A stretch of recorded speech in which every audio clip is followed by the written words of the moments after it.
listeners, and welcome to A Geek Tragedy. I'm Stephen, known online as Plague Man for various reasons, and I am your host. I'd like to welcome to the pod the most erudite human and my best friend in the entire world, Holly.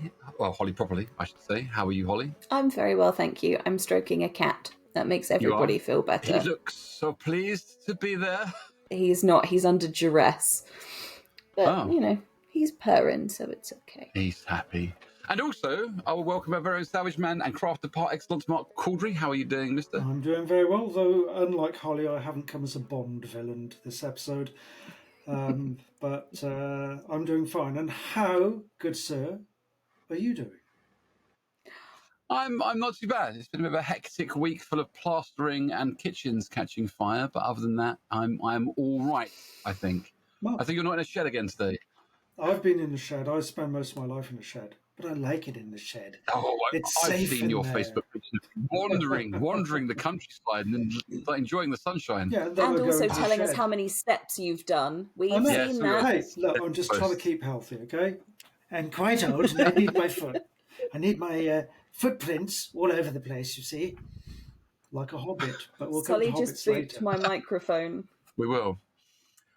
So it's been 3 weeks of us talking about our time at Fancy Forest, how wonderful the people there were, how glorious the aesthetics have been, and we've spent a lot of time talking about Dutch people in big machines riding around the place. It's been fun. Safe to say we really miss being there, I think, don't we? It's been it's sad not being at Fancy Forest. I haven't taken this t-shirt off since I got home. It smells really bad now, but you know. Lovely, thanks. That explains what a cat is trying to escape. I'm post-apocalyptically distressing it by just wearing it From the inside out. From the inside out, yeah. Exactly. Well, we are so keen to return that our next sequence of pods will be covering more of our views about the post-apocalyptic and dystopian genres. But as is our vague format, we try and break up at least our 3-episode barrages with special guests to chat about stuff and things. Last time, we wandered out of Star Wars and into a board game company who had just released a game about fish. So you can tell that we try and keep our smoothly sliding genres perfect and sensible. This time around, we're going to be chatting to an artist about what dragged them into the murky depths of geekery and how that helped shape their life. And what terrible thing they did to end up on this podcast is generally what we're talking about. Usually I would do the introductions, but I know that Holly is most desirous to introduce our next guest. So if you want something done, Holly, properly, then I have to do it. I still don't have a really good comeback for that line. No, it's disappointing every time. Then I have to do it myself, or then I have to... It just doesn't... What? If you want something done, Holly, properly, sod off, Stephen? If you want something done, Holly, properly, you have to get rid of the cat first. I think we're digressing slightly. Do you mind? Sorry. Yes, hello. It is my absolute wonder and total pleasure to introduce today's guest. So our lovely guest today is Jens from Meles Outpost, who we first met at not Fantasy Forest, the UK Games Expo in 2023, where I was on the search for literally anything Ahsoka or Hera Syndulla related, and we went around a corner in the second hall and I saw something gleaming out of the corner of my eye, dragged Stephen to it bodily with both hands. I'm glad you said that, because otherwise I was going to have to interject the drag. Literally, like, come on. I think you were actually trying to detour to the loo at the time. No, I was looking at a different store. I remember saying something like, this looks interesting.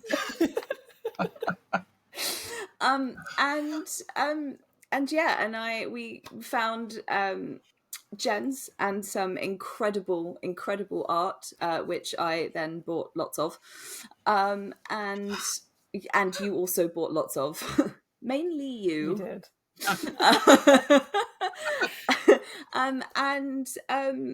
We kind of at that point, sort of from the Friday at the expo, we basically went back to see you every day.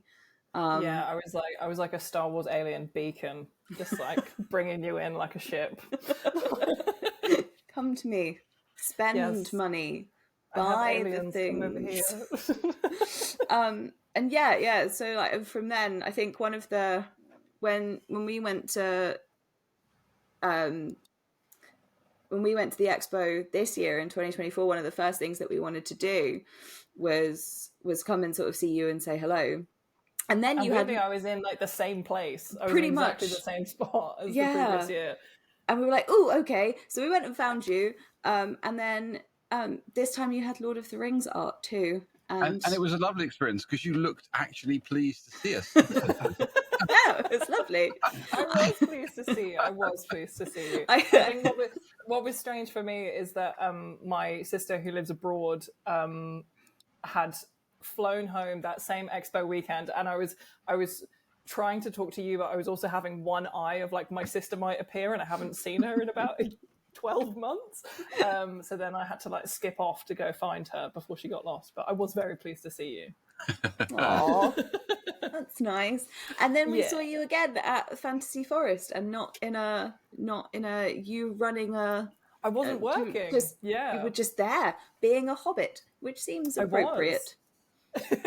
And for some strange reason, you chose to come and be on our podcast, which is wonderful. Absolutely. So I'm gonna hand from Holly over to Mark, who will explain to you what the point of this podcast. Well, I say point of this. What we endeavour to achieve in this podcast. I don't know if it's got a point, is it? Fairly pointless. Well, it's a chat. It's entertaining. We're nothing around, aren't we? Yeah. Basically, Jen, welcome to Uncontrolled Chaos by three geeks with very short attention spans. Oh, look, a squirrel. We have if you've listened to any of our podcasts, you realise, oh God, you realise that we are easily distracted. We attempt to stay on topic, thanks to Stephen, who scripts it all out, and then we just rip up the script and throw it away and then just wander off. We've flinging it like confetti. Yeah, exactly. Yeah, and this is why Stephen is so stressed all the time and grumpy. That's why he set his kitchen on fire. But we love, yes, it's just rage. However, we really like to have some guests on, and guests who have geek credentials. And although I've met you as a hobbit, you look quite a lot shorter then. And obviously, as four hobbits, we were kind of hanging around the waist. Your ears were different. Yeah, we were. Yeah, we got lost. We got lost in Fangorn Forest, and then you were at the gates of basically Mordor if you were thinking of entering the wastes. So brave little hobbits. Hopefully you'll be coming back and joining the Apocalypse at the Fantasy Forest next year. Hopefully, yeah. Hopefully, everyone loves the Hobbit Apocalypse. That would be super fun. Post-hobblyptic. No, it doesn't work, does it? Yeah, it's yeah. There's something in there, but I haven't got it yet. Hobapocolypse. Hobapocolypse is the word. Hobapocolypse. Yeah. Well, yeah. That also sounds like a really good drink. It does. Or Ovaltine. We now need to invent the Hobapocolypse as an alcoholic beverage. I think that should be pretty simple. Yeah, I think it would be appley. I think you have to smoke it for a pipe drinking it. Well, like a bubble pipe. Yeah, like a bubble pipe. Yeah. An alcoholic bubble pipe. You know the point of a bubble pipe is to blow, right? Mm-hmm. Not suck. Not in the Shire. Righto. So, like I said, Jen, we go off on a tangent at the drop of a hat. So, or a pipe in this case. You'll be very lucky to be able to say anything that you really want to say, because we'll probably interject and drag you off down a completely unrelated thing. Not even a trail or a path. Just a thing. Another route, a different one. And I've been informed, because we didn't really get a chance to talk at the Fantasy Forest, but I have been informed that you have a foot in the apocalypse in terms of fandom. I do, yeah. Yes, when Fury Road, sometimes a piece of media will come out and it's like someone put their hand through the screen and grabbed you by the throat, and that's how obsessed you get with it. I was like that with Fury Road when Fury Road came out, and pretty excited for Furiosa. I tend to go into films completely blind, so I've seen one teaser trailer and that's it. You've not seen Furiosa yet, then? I haven't seen it yet. No. Very good. Yes. I'm excited. I'm excited. But yeah, Fury Road. I don't know if it was to do. I get very drawn in by color, so part of it was just like the color of the film. Yeah, had a beautiful palette, didn't it? Yeah, it's just so gorgeous, and like colors you want to chew on, you know. Caramel. And exactly. You know what I mean. The artists the character are design. off. It's just. Oh yeah, I could talk about You colors for ages. carry on. This is quite nice. Yeah, and the juxtaposition of like the very grimy and then the wives and the "Who killed the world" slogan is just so good. I have to say, I mean, I love the film, but I think the There and Back Again plot was a little bit disappointing for me. Yeah, I'd agree. Although appropriate for a Hobbit. Agree. But yes, maybe that's why I liked it. I guess I kind of almost sidestep that in my mind when I think about it. I think about more of getting them out rather than a returning journey. I hadn't thought about it that way around before. It was the visual. I mean, visually, it was just stunning. It was epic, beautifully filmed, beautifully choreographed, and I think like every single frame you could have framed and put on the wall in a picture. Yeah, definitely. It's just and even this is just my own like silliness. The whole thing where she has the chain horn for the big tanker, like when she's just the sound of that is amazing, but also it's just quite a silly comical thing, just tooting a massive horn while you're going across the desert. Like there's no one here. Thomas the Tank Engine. Maybe there's someone very far away that she's signaling to. Yeah, maybe. Yeah, it's quite loud. It is incredibly loud, and everyone is going in the same direction. So I'm like, I don't know if you need it, but it's fun. But yeah, no, Fury Road, and I think also the first shot where it's Tom Hardy on like looking over the cliff, and it's all quite broody and very atmospheric, and then he just stamps on a lizard and then eats it, and it completely flips from, you know, not that he was going to be in that kind of film, but he's almost being portrayed as, you know, the romantic hero original character with that kind of shot, and then he eats a lizard. Just all those little things playing against each other. Heathcliff of the Wastelands, and then he blows it all by biting the head off a lizard. He does. So you've done a nod there to Holly's favourite literature as my well. favourite thing of all time. We're contractually obliged to drop a bit of that in on every single episode just for Holly. Are we? Yeah. Yeah. Otherwise, I didn't even know that. she starts getting very edgy. Yeah, you've got to mention like Regency literature or Wuthering Heights or Kate Bush like at least once an episode. At least once. Okay, we've ticked one box. Is that so you can enjoy yourself in the garbled conservatory? It's a gabled conservatory. The word is gabled. They're spelt differently. Please stop doing that. It's not as much fun though, is it? So, for context, yesterday we unboxed a new board game called Obsession, which is basically like Jane Austen, the board game. So you spend all of your time trying to persuade people to come to your house for activities, and then they give you things when they come to your house. Because as we all know, Jane Austen was the master of writing books where basically the only thing that happened was people went to each other's houses with varying levels of success. Oh God, it's my A-level English lit all over again. Oh no, don't. Flashbacks. Genuine story from my life. I failed my English A-level because I didn't like Jane Austen. I hated Jane Austen. Sorry, Holly. No. I am Jane Austen for me. Like, you give me the Bronte sisters any day of the week. Yeah. Like they were. I'm more about the Bronte sisters emo vibe. I'm more about that. I'm less about Jane Austen. All of the, you know, like the consumption and the, you know, like death at 30 and all of that kind of stuff. That's far more interesting to me as an overall vibe. A little bit of the Brontes and Thomas Hardy, and I'm happy, really. But yeah, so not where I expected the conversation about the post. Well, no, hang on. Thomas Hardy was in Furio. Yeah, I get the I full circled it. Full circle. Yeah. But I didn't expect it to go this way.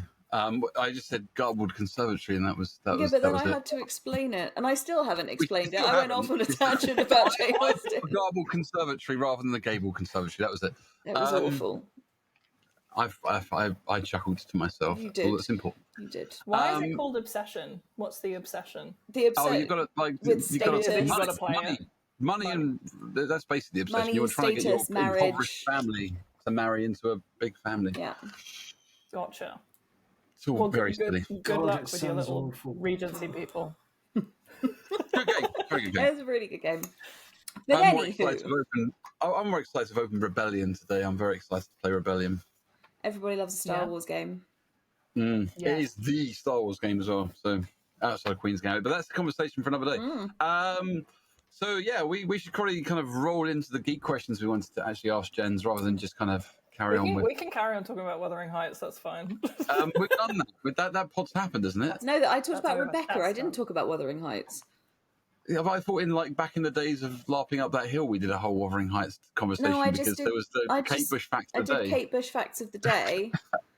Our listeners don't care about that.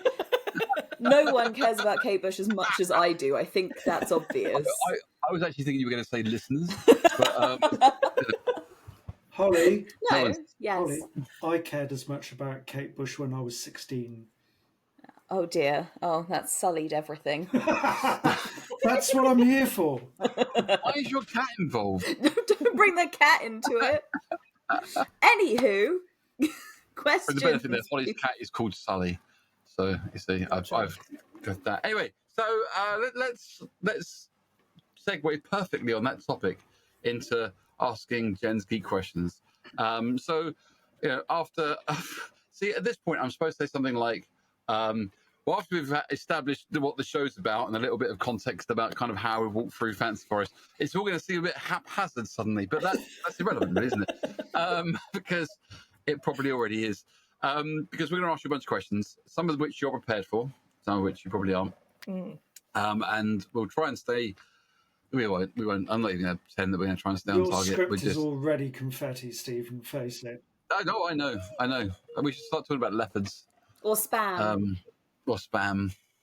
Yeah. Or knocking one out, as Holly likes to bring up every so often. I did that once, and it was an accident. On the pod. So I fully sounded like someone's mum when I said your name. Holly. Holly. Don't worry, that's all that's going on in my head all the time. Holly. Come on now. You can do better. Okay, back to Stephen. I'm ready. So, so the questions. Let's start with some questions. So, like, we're all geeks, and this podcast isn't really about like kind of one thing. It's not about Star Wars, or Star Trek, or whatever. It's whatever you think is geeky. It can be. We asked a lot of questions like this when we were at Fancy Forest. People said stuff like trains or knitting, Baking. or sewing, and it's stuff you geek out over, and like kind of collect all the sewing magazines and staple them to your face. That's probably a bit too far, isn't it? Bit much. This bit much, Yeah. probably a bit. Maybe to your hand, then stapling it to your hand. That's less weird. I stapled my thumb once by accident. It really hurt. I You overlocked can't my read it if finger. it's. Oh, Yeah. ouchie. There's somebody who knows what an overlocker is. Oh, that gave me the wibbles. Yeah. Stephen, you almost asked a question. You're so Too close. slow. So that's us. We've run out of time, unfortunately. So everything's geeky, but we all kind of got there somehow, right? We all kind of made our way to being geeky. And my usual question, my easy question that a lot of people have been hearing me ask recently because we've asked it a lot on the pod is, what's your first big memory of walking down that road? And like everyone knows mine because they've been listening to this pod, which is going to be that when I was very small, I woke up in the cinema watching Star Wars because my mum had taken me there to watch A New Hope when it first came out. And I was like a tiny baby. I remember waking up and asking all questions like, is that the Death Star, to everything? But that's like my really big, happy first geeky memory. What's your big first? What's your first step? Well, the first step. So, a lot of my kind of geeky loves kind of straddle between visual media and books and video games, and for a long time they were kind of like two separate things. And for video games, it was so I'm born in April, and for my birthday happened to fall on Easter that year, and my brother said you can either have Easter eggs or you can have presents, because my brother's 6 years older than me and I was really young, and I was like, oh, okay, well, I'll really think about it then. And my parents were like, we've got you like a really, we didn't have a lot of money. They'd got a really special present for my birthday, and it was a Game Boy Color, which was yellow with Pokemon Yellow. And so I was like, well, I'm having that. Screw the eggs. Like, I'm going to go play this. And so I have this memory of, it was really gorgeous April weather and being sat in my grandma's garden under the shade so I could see the screen, of playing Pokemon Yellow while my brother is getting absolutely bollocked, for lack of a better word, for saying the whole thing about the chocolate, because my parents didn't realize until he'd eaten all of mine. Yeah, he really went for it. But I was so engrossed in this game that I almost didn't care about the chocolate thing. And considering I was about 6, that's quite impressive. So that was my first big, and just, being outside when it's warm, but you're playing on your own basically, but being surrounded by nature, but being very comfortable and going on a little adventure while also not going anywhere. That kind of opened a lot of doors in terms of my imagination. And in terms of Star Wars, just off the back of what you said, Stephen, again, when I was spending time at my grandparents' house, my nana religiously recorded stuff off of the TV, and she'd recorded Return of the Jedi. And I remember watching that so many times at her house, to the point where we destroyed the recorded video. Nice. We burnt through it. I have that same memory with The New Hope. My parents recorded it off of TV when it came out, like in 1980 or whatever, when it was first on ITV. And I can still see every advert in the advert break. Yeah. Me too, but it was Mary Poppins. Nice. And the episode of Battle of the Planets that was recorded at the end of it afterwards. Yeah, the bit that's like spliced in when it's been recorded over. No. We recorded. There was enough room on the back of the video that I could record an episode and a bit of Battle of the Planets. So I did, and I can almost word for word that Battle of the Planets. So it's like a word for word Star Wars. So I watched it every morning, because when I was a child, as I'm sure Mark would testify, there was no TV in the mornings. There's nothing on television, so you couldn't watch anything. So my dad had won a video recorder from work, because we were very poor, but he won one from work. And he had no idea how to make it work. And I learned that trick, so I could just sit and watch and wouldn't let them record anything except for what I wanted to watch. Yeah. Smart. Powerful. A power move. I really get that. Yeah, it's that whole, I find I think this is generally how I think about stuff and remember things. And I don't know if it's like because of my tendency to lean towards the creative stuff, but the entire kind of sensory experience around it. So it's not just, I sat down and I watched it, or I sat and played a video game. It's all the other component parts of, like, what did the light look like? What was the temperature? What did the carpet feel like that I was sat on while I was watching it? That kind of thing. It was a moment for you. It was an entire moment. Yeah, exactly. Yeah, definitely. So that's where it started. Really. I approve of this. Thank you.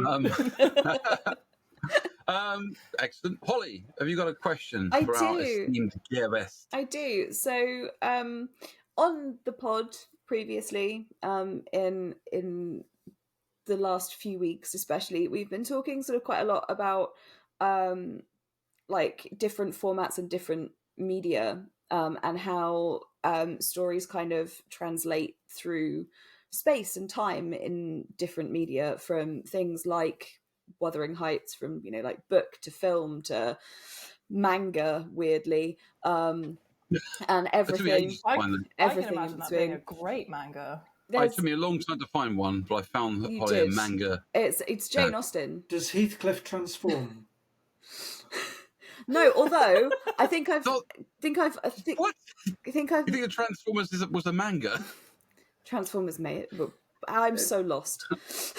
Are there zombies? No, it's not. No. God damn it. I can see Heathcliff being a werewolf. He's got werewolf vibes. somebody has written a book about, so you know in Wuthering Heights where Heathcliff disappears for years and years. Oh, which is like roaming around. And then he comes back and he's rich. Someone has written what he did, and I haven't read it. Like, it's called Ill Will, I think, and I haven't read it. But I really want to, because all at once I want to understand it, and at the same time I don't want to understand it. Are you gesturing at me to shut up? No, I'm just marking down the one line there to make it the third pod in the row you've told that story.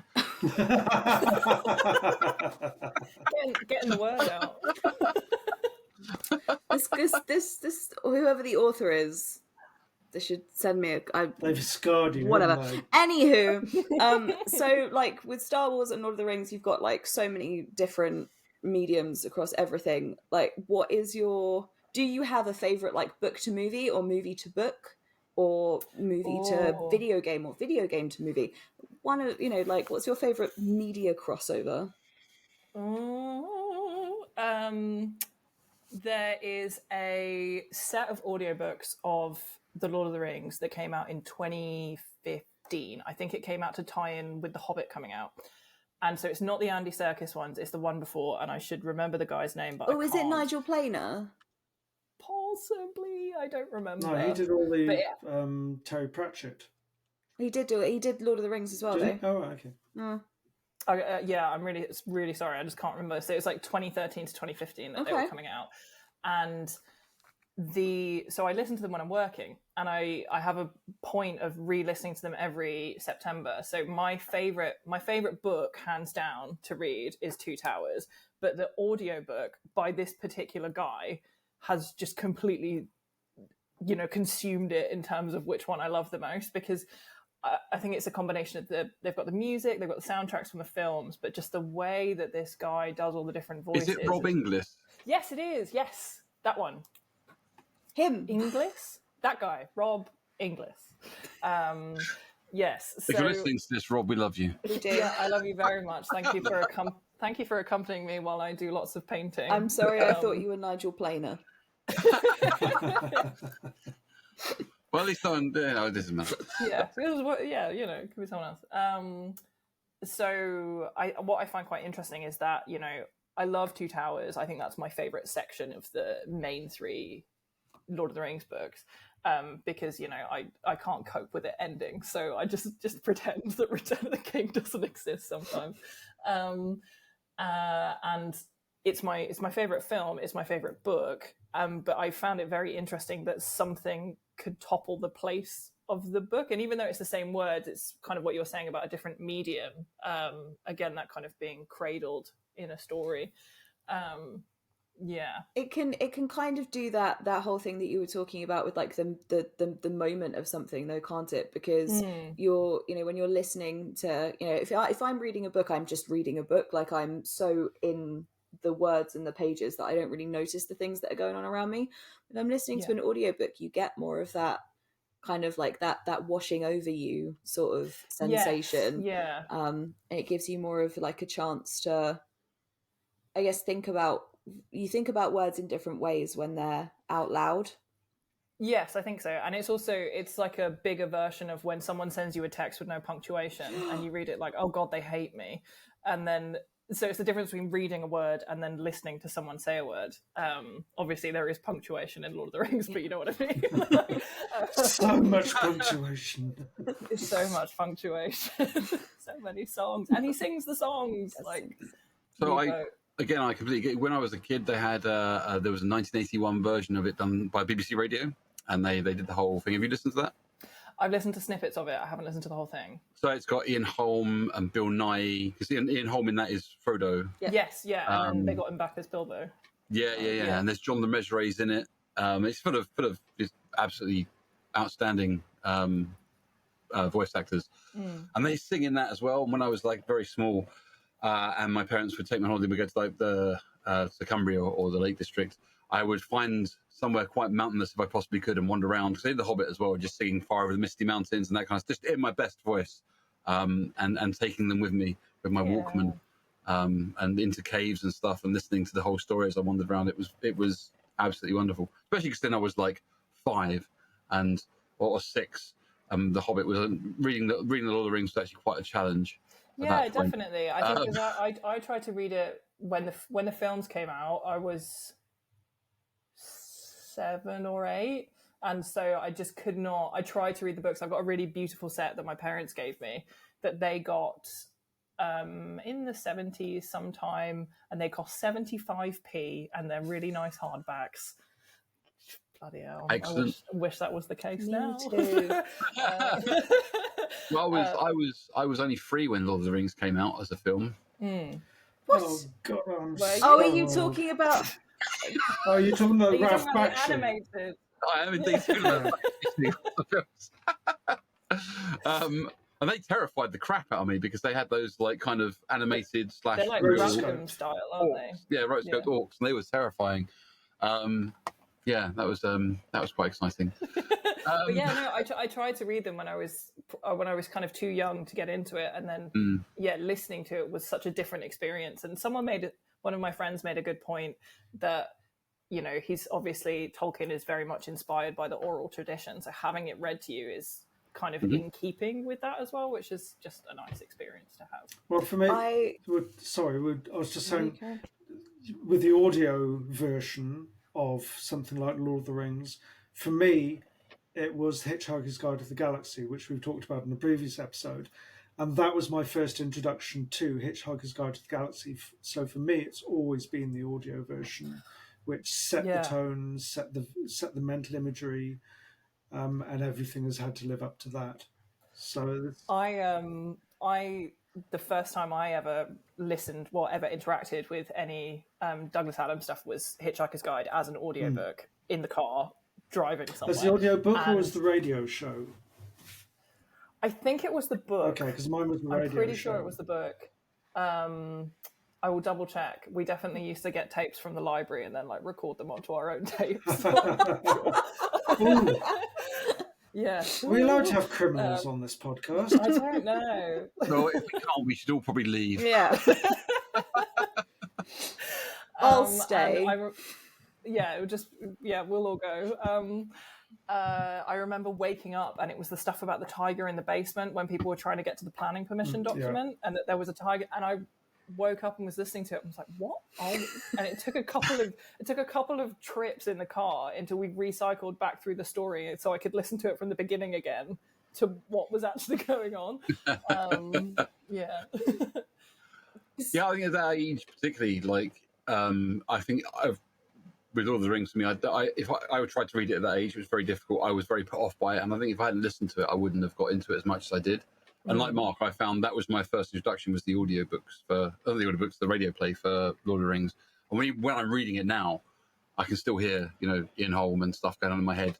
So yeah, I think it's quite important that they exist. And you're right, the oral tradition is very powerful, and we've been using that for like quite a long time as human beings. When people say that audiobooks are not real, that's just a lie. Yeah. Absolutely. Anyway. Are you satisfied with the answer to your question, great beans? I am. Okay, so we haven't got to kill anyone. No. That would be the 18th unaired episode we'd have. And 2 down. Now you must pass the gatekeeper known as Mark before you get on to section 4. Mark, what question have you got? Well, Alice? Yes. I was going to ask you, Jen. You were saying about your computer game, your Game Boy, being a really formative thing. But okay, for me, I had as an artist, as the things which fascinated me, I had a very sort of firm line through my life of the things which interested me and caught my attention. And I wondered in terms of films and TV. What sort of things were you watching? What sort of things made you go, ooh, I like that?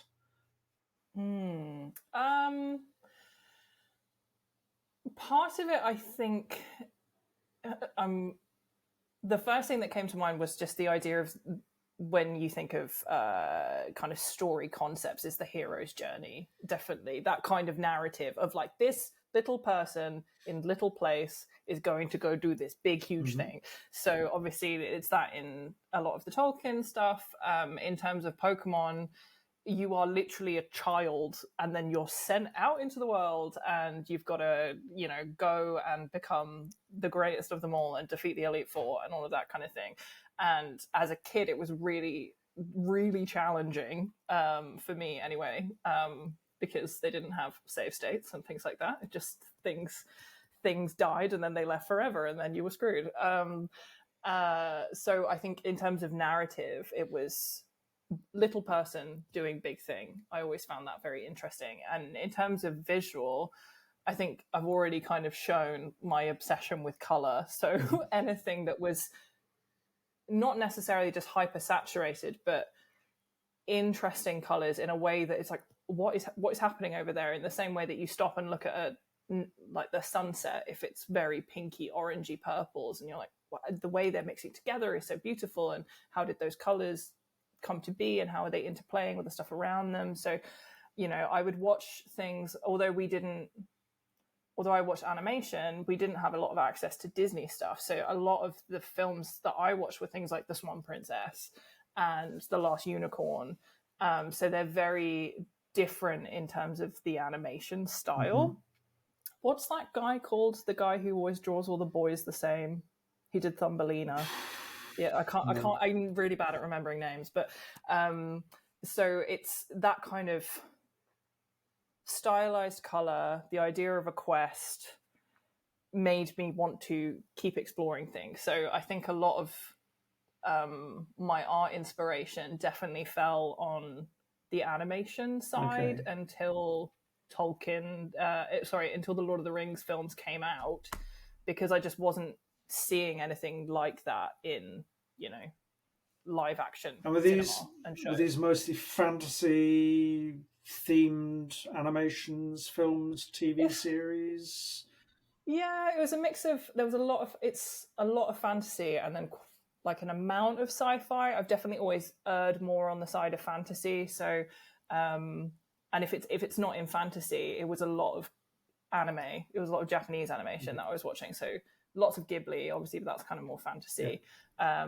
But I was watching stuff like Sailor Moon. I was watching stuff like Cardcaptor Sakura. So it's modern. It's a modern setting, but with like a very magical twist to it.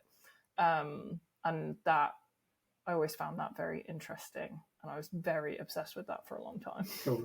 Can I just say, when you were talking about like what you were watching, and you started describing sunsets and the way it all changed, I thought that's beautiful, because like you're saying, I used to like read this and this, but what I used to watch for inspiration was the sky, and I thought that was lovely. Then we were getting to animation and stuff, but like that was a beautiful opening statement. Oh, thank you. Well, it's, you know, it's still. My phone is literally just full of pictures of the sky, and I have friends who are just like, I saw this cool sky and it made me think of you, because there's something about colours that is really difficult to capture in media. So often the best place to find them is in like through your own observations of stuff and then trying to recreate that, which is why I'm so obsessed with ink paintings, because they're so pigmented. Yeah. I don't know if that answered the question. No, it did. I mean, it's obviously that you were, as you were saying, saturated colours, artwork rather than actors, and the journey. For me, Scooby-Doo. I had a lot of Scooby-Doo when I was younger, which is less lyrical and poetic, but it did. But it's good. Yeah, it's great. Scooby-Doo is good. I watched a lot of The Simpsons as well. Mm-hmm. I was very into The Simpsons. One day I'm going to commission someone to paint me as a Simpson. You have to understand I'm considerably older than the other two, so my Simpsons came along quite late in my life. It's good though. Yeah. It's good. Cool, thank you. You are satisfied with the answer? I am, yes. You may live. Free. Excellent. I don't like where this is going. I think it's a new slot. Look, it's unique. What other podcast threatens to die off their guests? I was going to say, Holly didn't mind the last 18 times, but today she does. You are truly blessed, Jen. Yes. Well, so the last time we did this as a thing with Molinarius as the guests, this was about 1:10 in. By the time we finished asking them these questions, our first 3 questions, we are only 40 minutes in. So we are actually well ahead of the curve. We're doing so well. Look at us go. I originally said with Molinaris we could ask 3 questions each, and we asked one, and it would have been kind of haphazardly wrong. And We're improving. So we can, in fact, ask secondary questions. So another chance to get, to answer. Okay, so I've got things. another 3 hoops of fire. No one will kill you if you get these the wrong. Gauntlet is not finished yet. That was a great game, Gauntlet. I love that. Very good game. So my usual follow-up questions to these, and I don't know, it kind of, no, I don't think it's been covered.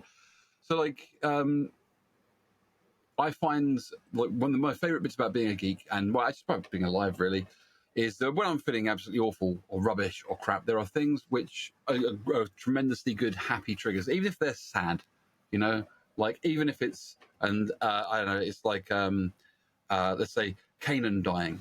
Like, even if that happens, it's still a happy trigger, right? Yeah, okay, yeah. So, like, it's crying your eyes out, but it's still, it's good because, you know. Mark doesn't care. Look at it. The hero Kanan thing has happened, right? Like You've got to see that happen, so it's all good. And I have these really beautiful, happy kind of highs that I can, like, get myself out of quite a lot of holes with just kind of going through. Do you have a trigger for, like, happiness that's a big thing that you're like, oh, I'm going to think about this now? Yeah, I think one of them is literally the Star Wars theme.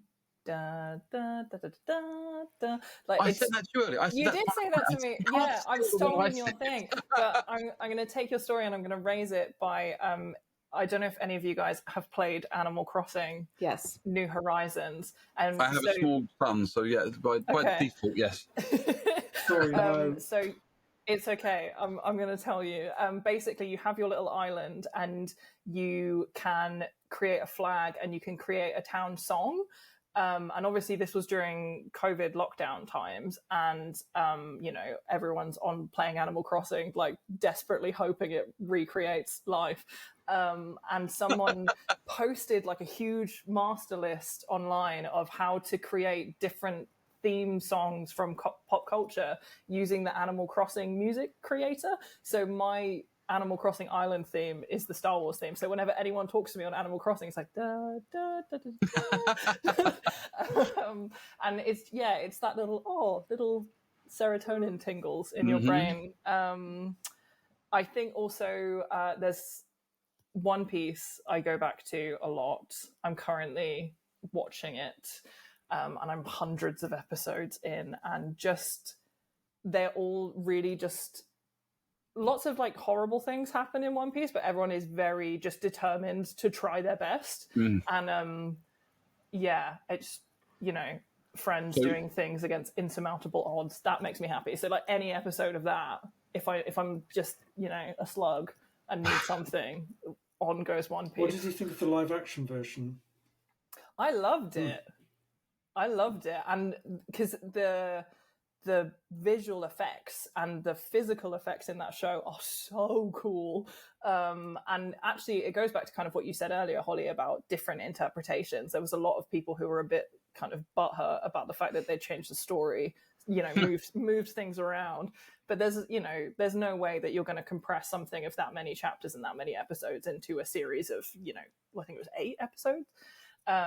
So yeah, I think what they were able to do with it was incredible. They're really fun. For me, it was my first introduction to One Piece. So I know. What do you think? I thought it was great fun. Yeah, I really enjoyed it. Yeah, colourful, silly, entertaining, lots of like wow moments. So yeah, it was good escapism. Definitely, I definitely agree, and I think they managed to bring in, obviously, because it's a shonen manga, so there's lots of kind of fighting stuff. They managed to bring in that kind of slightly unrealistic, cartoonish fight slightly.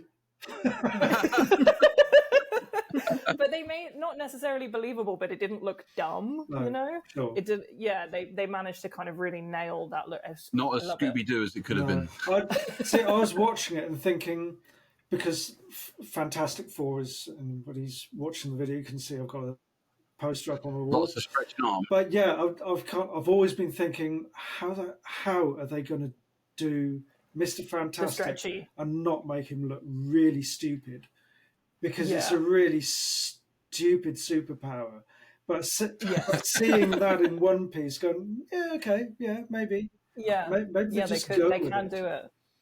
Yeah, I think that's what made it so successful, is the people who were show running it loved the source material, but also knew what they were doing. So they didn't kind of just be like, oh, we need to make a perfect recreation, or oh, we need to change everything to make it fit in a box. They managed to bring it together. But yeah, the way they were able to do the stretchy body of Luffy is just bonkers. But it's cool. Marvelous. That was your question, wasn't it, Stephen? Yes, I tried to follow up in the middle, but you took over. So. Oh, I'm sorry. It's right. Mark does this. Just asking questions. Right, so I'm going to ask Mark's question next. Holly, what you got? So I want to talk about kind of what comes next. So, I mean, mainly, largely for my own curiosity above sort of anything else, because, you know, like we've seen sort of Star Wars stuff and Lord of the Rings stuff, and there's anime stuff, and then there's kind of, you know, sort of bits and pieces sort of here and there. There's all the altar card artwork that you do. Is there a genre that you're sort of thinking about that's maybe like tickling the back of your head, going like, oh, draw me? Yeah, I think so. For a long held dream is to make a graphic novel, and that is starting to make itself known, if you know, starting to elbow to the front of the queue in my brain. Yeah, because I think I've done a lot of work in what I would call kind of pop culture geekery stuff, which I love. But I want to make sure that I'm doing my own craft as well. And I think that I've kind of forgotten that in the last year or so. Well, can we ask questions about what the theme of it might be? Yeah, feel free. What might the theme of it be? So I wanted to do one for I think the first one that will end up coming out, and whether or not I'll actually put it anywhere, but I need to get some stories of my own from my own past just out on paper, done, boom. Whether or not I do anything with them, I don't know. But the other one is actually, I've actually storyboarded it. I've gone through the second round of doing that, and I've started to do kind of little background paintings, which would be called Badger Lost and Found. And there's going to be no words. It's just going to be pictures, and it's just about a little badger guy who gets lost, and then he gets found. We have a bit of a certain thing for badgers. We love badgers. Yeah. We love badgers. Yeah, even like I even made the effort to play a were-badger when I was laughing once because I love badgers so much. Even though were-badgers are ridiculous, because if you think about it, they don't really have a neck and have massive heads. So if you were half in and out of form, you'd be kind of dragging your head around on the floor because it'd be really heavy. Yeah, like Tassie Devils. Tassie Devils can't lift more than one leg off the floor because their heads are too heavy. They fall forward otherwise. Oh my god, I didn't know that. That's the best. Yeah. No, because actually, this is quite nice for me, because my family nickname is Badger because I played Badger in Wind in the Willows as a kid. Yeah. That's like, he's my favourite guy. I will go on for hours about Badger in Wind in the Willows. He's the best. He is so cool. It's like Holly will say. He's like I think he's mentioned in a previous pod as being one of my two inspirations: Doctor Who and Badger. He's your spirit animal, isn't he? Yeah, it's so cool. He's so cool. You can tell when Stephen's been in company for far too long, and he's starting to get a little bit like, I just want to go home now. You can tell he just turns into Badger. Like just something just kind of changes, and he's like, ugh, company, and you can just see it happening. That's all. Badgers are great. We love badgers. Yes, yeah, because so in Mark, for context, my kind of, when I'm doing my own work instead of kind of pop culture stuff, I tend to draw wildlife in a magical realism kind of way. I've done a whole series of paintings of badgers where I am the badger, and you can tell because of the coat it's wearing. It's a coat that I used to wear. And yeah, I don't know, I really it's kind of a visual dictionary that I really like to play within. Again, kind of from the Wind in the Willow stuff and the adventure and the color and all that kind of thing. So that's why it would be badgers, not just for kind of no reason. Yeah. There we go. Are you satisfied with your answer? I am, and I'm very much now. Like, there's something in the back of my head which is like, oh, I'm very excited to to see this one day. You know, very excited for like all of the cuteness, because I feel like I've started kind of just collecting things that you do. And just sort of, you know, like sort of drawing them to me like a spider in a web. Yes. Like, oh, I'm going to have like this one, and I'm going to have this. A big magnet. Yeah. And, you know, I think my favourite, though, still is Treebeard and Merry and Pippin. Yeah, that's a project that I've put down that I want to pick back up again. I was doing a series where I was using the chapter title as the prompt for the piece. So the chapter, that's Flotsam and Jetsam from Two Towers. So you got all the stuff drifting past. And look, it's Treebeard's butt. Treebeard's butt, yeah. It took me so long to work out how to draw an Ent's butt without making it weird. Because the way that Tolkien describes them, they're almost like a tube with legs. But I was like, I can't draw like a tube with legs. That would be weird. Yeah, and then you don't see his butt in the film. No, you don't. I did a lot of research on Treebeard's butt. That's not weird at all. No, I mean, the things that I have weird, to be honest. Yeah. The things that I have to search for drawing references does make me look like a bit of a psycho sometimes, but never mind. Anyway, right, Mark, were you going to ask about making processes? Yeah, well, it's kind of. Can we before we go, if you are going to ask that, can we slip it into the next section, which is about Jen's work? Okay, well, it was going to be my next question, so. Yeah, we go. Oh, okay, then in which case I'll slide into the next section and let you jump off that one. Like a greased leopard. Look at that. Slide. No one greased this leopard today. Okay, cool. So we've talked a bit about what you love, and obviously they led you to artwork, and that, I mean, it's been great. You've exactly done the job we wanted to be done, because you've talked about your inspirations and how that's brought you down the road of artwork, and obviously. Holly and I have had the absolute pleasure of seeing you produce stuff and doing our fangirl, our fanboy bits and pieces over whatever you release, because it's so cool. And when we saw you at Fancy Forest this year, and we actually got to share some time catching up with you and your gaggle of Hobbit people. Yeah, my group of tiny friends. Your group of tiny friends, against the backdrop of a giant burning stag. As should be. Definitely didn't nearly set fire to the tent. You told us about galleries and exhibitions and upcoming work and other bits and pieces. So we're going to pest you to tell us more about your work and what you have coming up, if that's all right with you. Of course. And I'll let Mark kick off with some questions about how you make your work. Mm-hmm. Well, thank you. I've only recently become introduced to your work in preparation for this episode, so I'm afraid I wasn't aware of it prior to this. But I've had an opportunity to look through, especially your stuff on Instagram, small selection there, and it's beautiful. And as an artist, I'm always interested in other artists' processes and materials.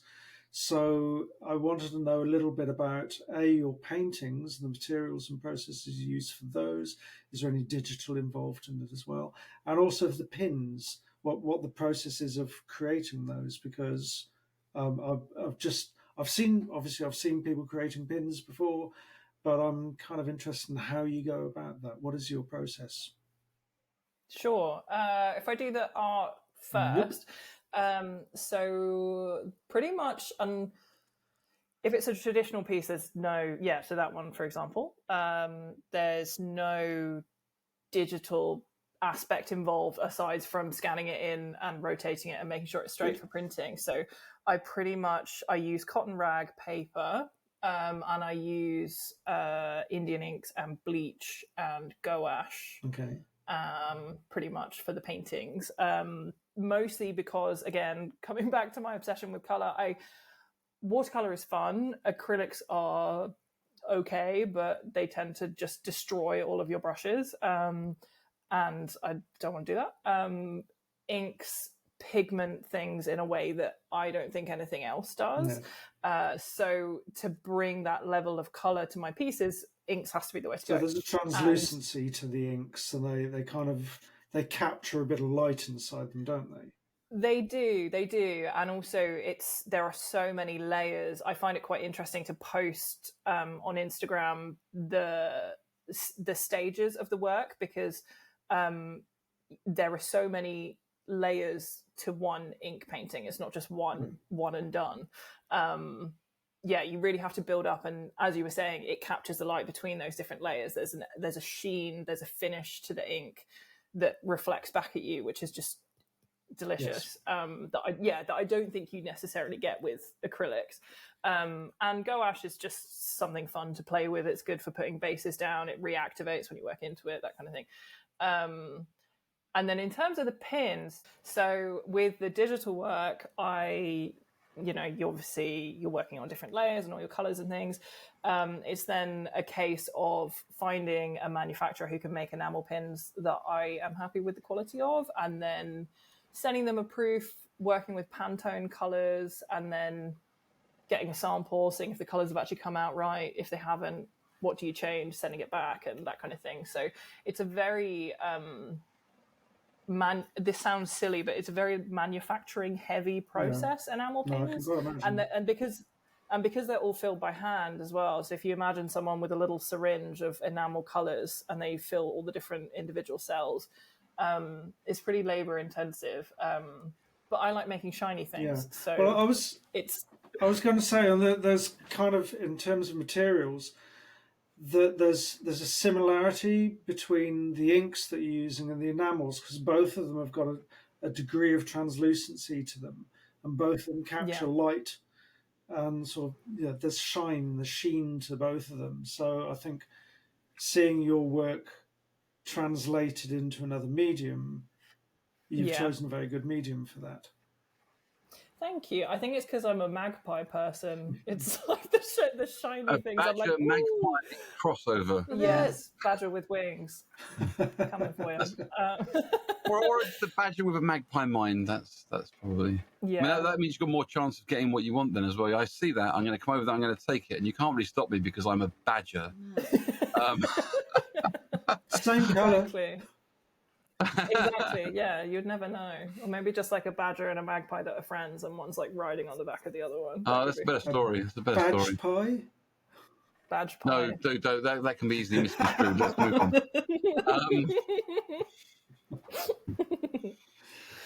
Are you satisfied with your answer, Mark? Yes, absolutely. This whole gauntlet thing, sorry, Jen, this is brand new for this episode. We've saved it for you. Just to put the pressure on. What do you mean saved it? We never had any idea it was happening. That is now. He won't let us out of our rooms if we don't do this. We're just imprisoned in his house. Yeah, I can see you guys in the background. Yeah. You're just around the corner. He's magically trapped us in that Fantastic Four picture. Anyway, so your work in other fields, I mean, Holly's actually a lot more familiar with things like the magazines and stuff that you've been doing. Do you want to walk us through some of the, not just magazines, but the people you're working with on them? Yeah, sure. So I started doing zines and things last year for Star Wars Celebration. Which we loved. Yeah, I think they were like my favourite thing I picked up. It's just up here, right in front of me, the London Calling. That made me really happy when I picked that up. It did. I see that nice post. Yes. Yes, you sometimes, like when you're working, you're chatting to so many people that sometimes stuff starts to wash over you. And I remember very clearly when you came to see me at UK Gaming Expo for the first time, because of how much of a reaction you had to your artwork. And Mark, I don't know if you feel the same when people have a really, really visible reaction to something that you've made. It really sticks with you. It's really powerful. Yeah. Because you've put a lot of time and energy and emotion into a thing that you've done, and then to see it reflected back is it's nice. A reward. It's I guess there's a degree of validation there. There's it's just nice to see your passion reflected in somebody else's reaction to that. Yeah, exactly. So I started with that, and that was basically just me goofing around with the idea of, okay, well, Star Wars Celebration is coming to London. What if various characters from Star Wars were also in London? What would they be doing? Because I do like, I like drawing serious emotional stuff, but I also like to draw silly things as well. So it was just kind of me playing with silly ideas. So, there was one of Luke and Leia at a tea shop, and then loads of buses with Padme Amidala for Prime Minister all over them, and Jin and Cassian at a protest. What other ones did I do? Grogu and the Mandalorian on the tube. Oh, yeah, Grogu and the Mandalorian on the tube. Chopper blowing up pigeons. Chopper blowing up pigeons. Yeah. I did, Nelson's Column Lions, but as the Battle of Lothal, I think, was one of them as well. There we are, hair on the tube. So it was all very sketchy, and yeah, it was really fun to do. One of my favourites. Oh yes, I like that one as well. I forgot about that one. And then I did another one, which was a much bigger project, which was called Hobbit Girl Autumn, where it was myself and a couple of other art friends, wonderfully modelled by Holly, me, a couple of other art friends, and some writers who basically wanted to create the stories that we don't see within Tolkien, the books or the films, really. So yeah, there's I like that one, turned out really well. This is my favourite one. I love this. I'll have to I'll send you a picture of the big one, because that's a big nice one. Ooh. Yeah, so exploring ideas within the Shire of, women and non-binary folk and trans folk that just don't get seen. And as you said, or as we've been talking about, like, fandom touches so many different people, and it's really powerful to see yourself reflected in those medias. So obviously, it's not official or anything, but it was a really fun experiment to do with friends, and also then to give to other people as well, to experience those stories. And that was finished. It was a Kickstarter, and it was all wrapped up the end of May, I think, April, May time this year. Yeah, and I think the next one off the back of that, now that I've done those two, because they've gradually got bigger in size and scale, I feel that I can then walk further into graphic novel territory without feeling quite so scared, because I've dipped a toe. Yeah, maybe I'll take the plunge soon. I think this is more like half a foot rather than just a toe. It's quite. It's quite. You got a whole leg in, really. Yeah. Yeah.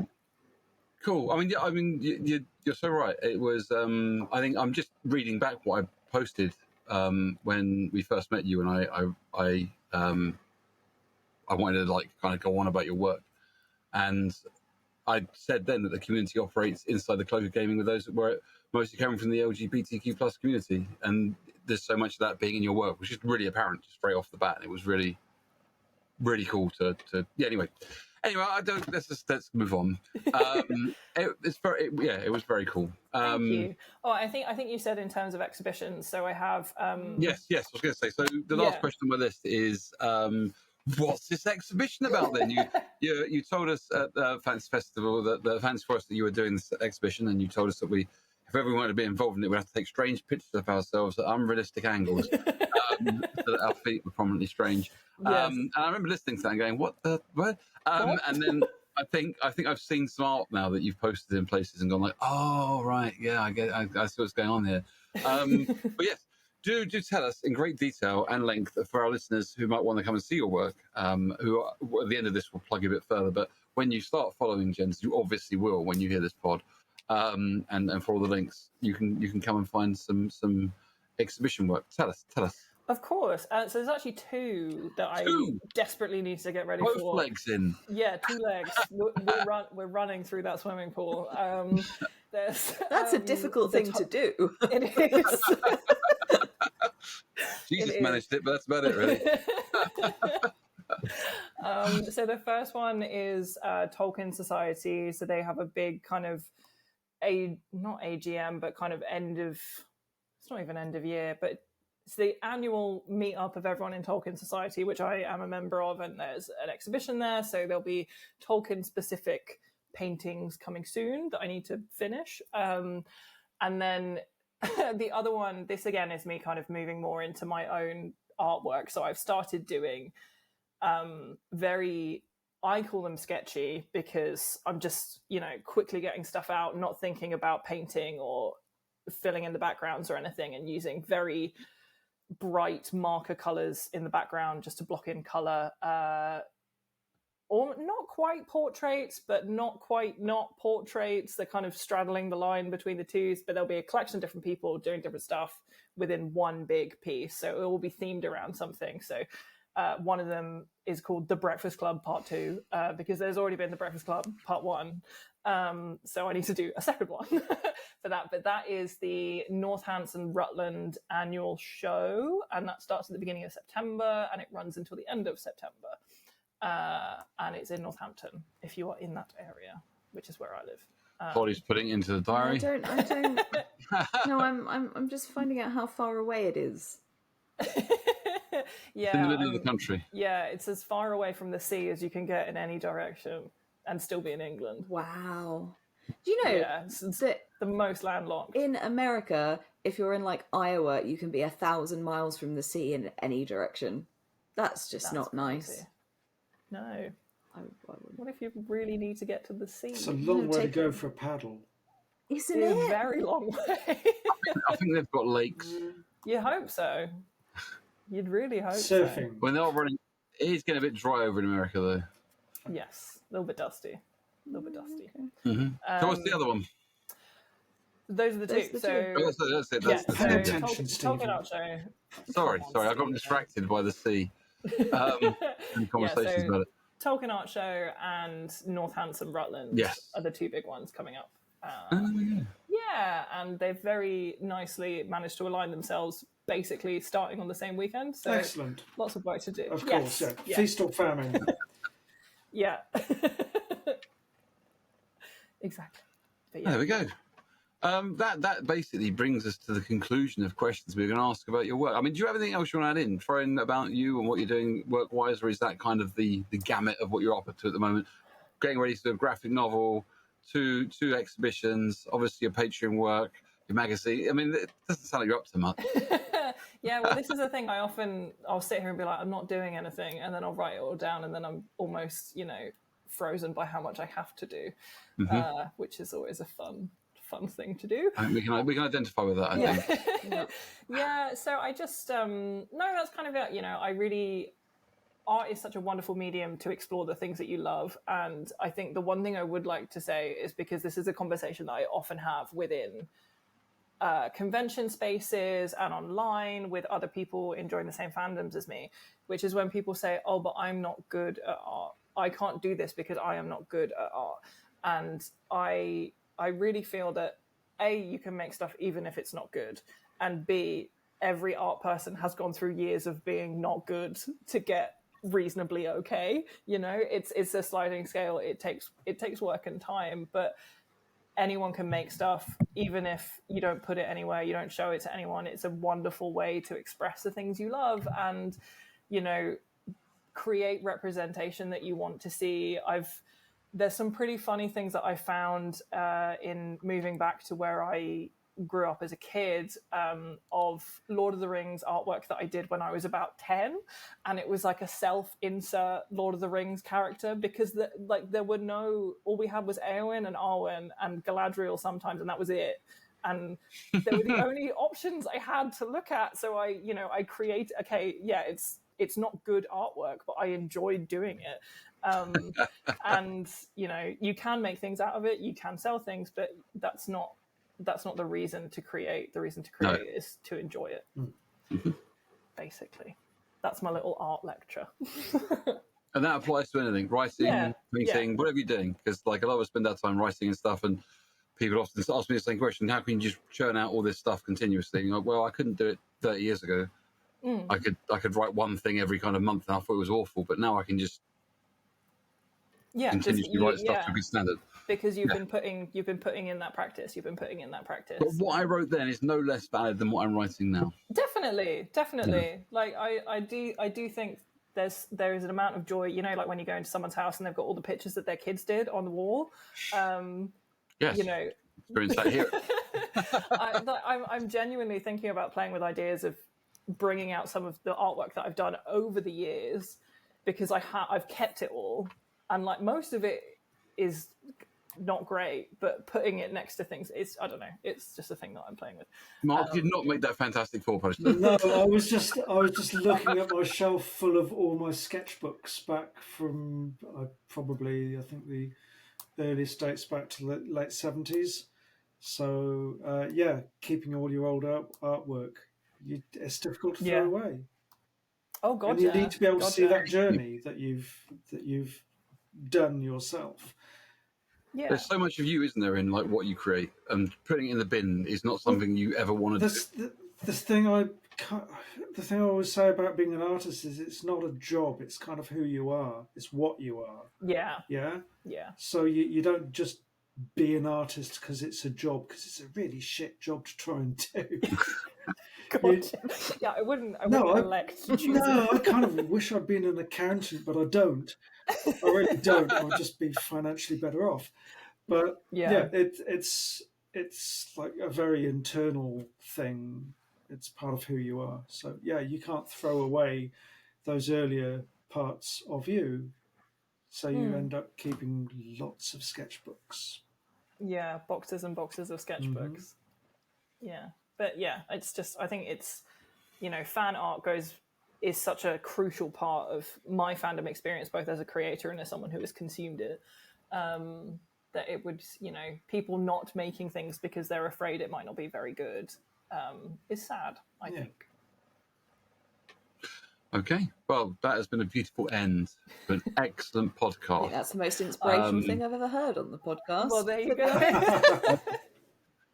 Are you neon greasing the leopard thing? I thought that was pretty good. Oh, there you go. It's all right. Wouldn't say it was inspirational. I'm wounded. Thank you, gents. It's been an absolute pleasure. Absolute pleasure having you on and listening to your rambling stories of your youth and your inspirations onto your success now as an artist. Thank you. And then the reasons to keep doing things. So that is us, beautiful people. If you're still listening, grab yourself a glass of Hobapocolypse and post us in our excellent work.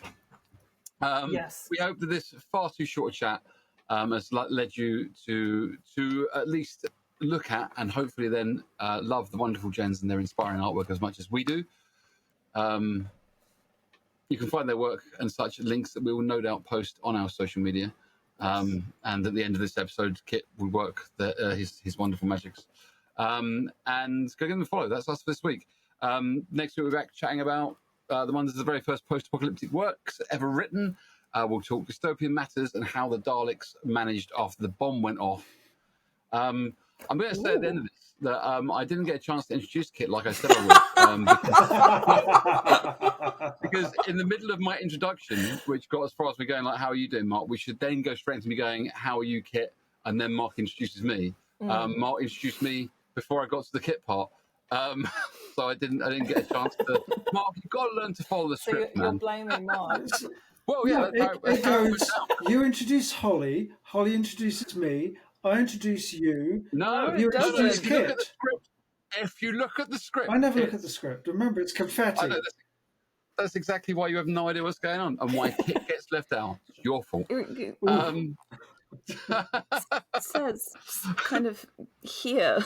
Yeah. I haven't got the glasses on. Right. So it's goodbye from me. Oh, and it's goodbye from me. And it's goodbye from me. It's definitely goodbye from me. And today, the power of the quadruple goodbye. Have an amazing week, people. We love you very much. Goodbye, goodbye, goodbye. Apocalypse. Bye, bye, bye. You have been listening to A Geek Tragedy with me, Plague Mantle, and my best friend, the excellent Holly Properly, and our actually famous guy, Mark Caldery. If you like this, there is plenty more at patreon.com/A Geek Tragedy. Production is by Kit Britnell. Our logo and artwork is by markcaldery.com. Music is by Boleslaw Kozielski. Follow us on Instagram and Facebook at Geek Tragedy. Email us at geektragedypodcast@gmail.com. Subscribe, leave us a rating and a review. And don't forget to tell all your geeky friends. Also, a big shout out to all of our genius geeks. We adore each and every one of you. And of course, much love. Take care of each other.